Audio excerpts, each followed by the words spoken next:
ஞானத்தை அளந்த நாயகன் நீயே, நாடிய செல்வம் தருபவன் நீயே,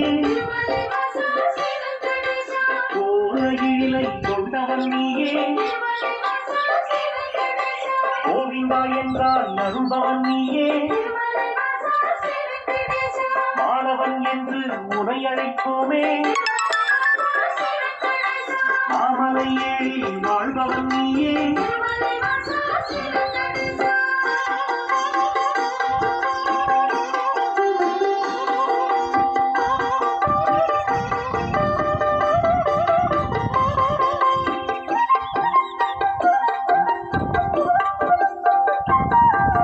கோமல கண்ணா கோவிந்தராஜா, குவலயம் வாழ நீ அருள்வாயே, தாமரை கண்ணா தாமோதரனே,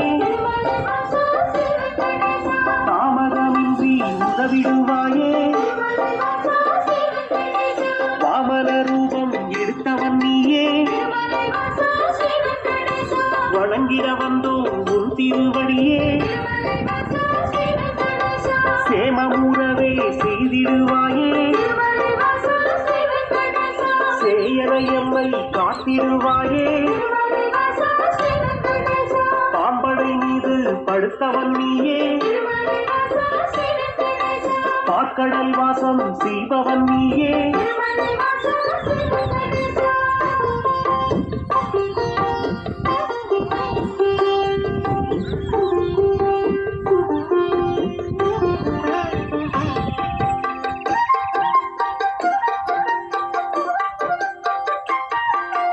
அன்றொரு நாளில் மாமுனி எல்லாம் ஒன்றாய் இணைந்து யாகம் அமைத்தார், அவ்விடம் வந்த நாரத முனியோ உங்களின் யாக பலனை எல்லாம் யாருக்கு அளிக்க தீர்மானம் செய்தீர் என்றொரு கேள்வி கேட்டிடலானார். எல்லாம் முனிவரும் திகைப்புடன் பார்த்தார், என்ன பதிலை சொல்வது என்று. நாரத முனியே நல்ல பதிலை முனிவர்கள் ஏற்றிட உரைத்திடலானார்.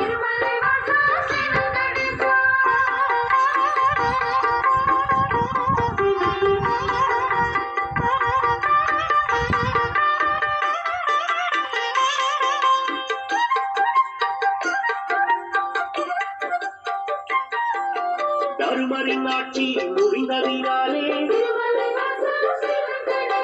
தவறுகள் இங்கே பெருகிறாச்சே, கலியுகம் வந்து பிறந்ததினாலே கண்ணெதிர் துன்பம் நடக்குது இங்கே, பொறுமையும் சகிப்பும் போனதினாலே புவியோக்கெல்லாம் இடர் வரலாச்சே, உலகினை திருத்தும் உத்தமர் யாரோ அவரை நீங்கள் அறிந்திட வேண்டும், யாகத்தின் பலனை அவரிடம் தருக என்று உரைத்தாரே நாரத பெருமான்.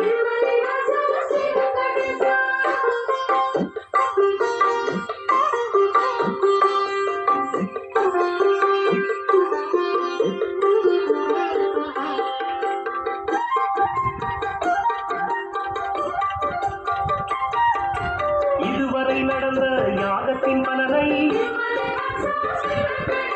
சிவனுடன் விஷ்ணு பிரம்மாவுக்கே சமர்ப்பணம் செய்து வந்தனர் ரிஷிகள். இம்முறை அப்படி செய்திடும் முன்னே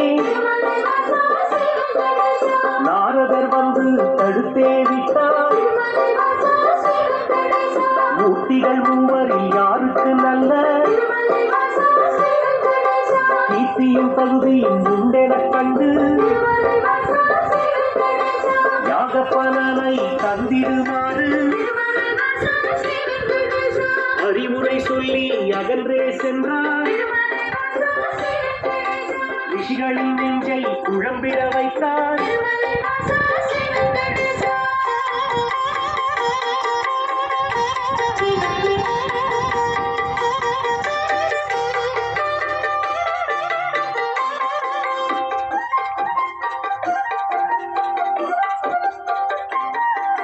முனிவரின் கூட்டம் ஒன்று கலந்து மூர்த்தியில் சிறந்தவர் யார் என்று அறிய திருகு முனிவரை தேர்ந்து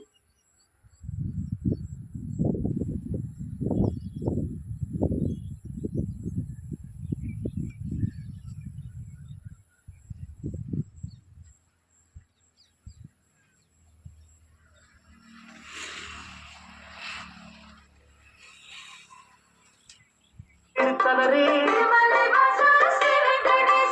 அவரும் சம்மதம் என்றுரைத்தாரே. பிரம்மலோகம் முதலில் சென்றார். பிரம்மனும் அங்கே ரதியுடன் லீலை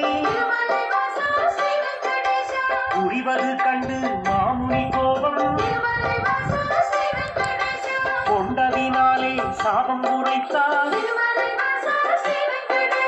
யாகத்தின் பலனை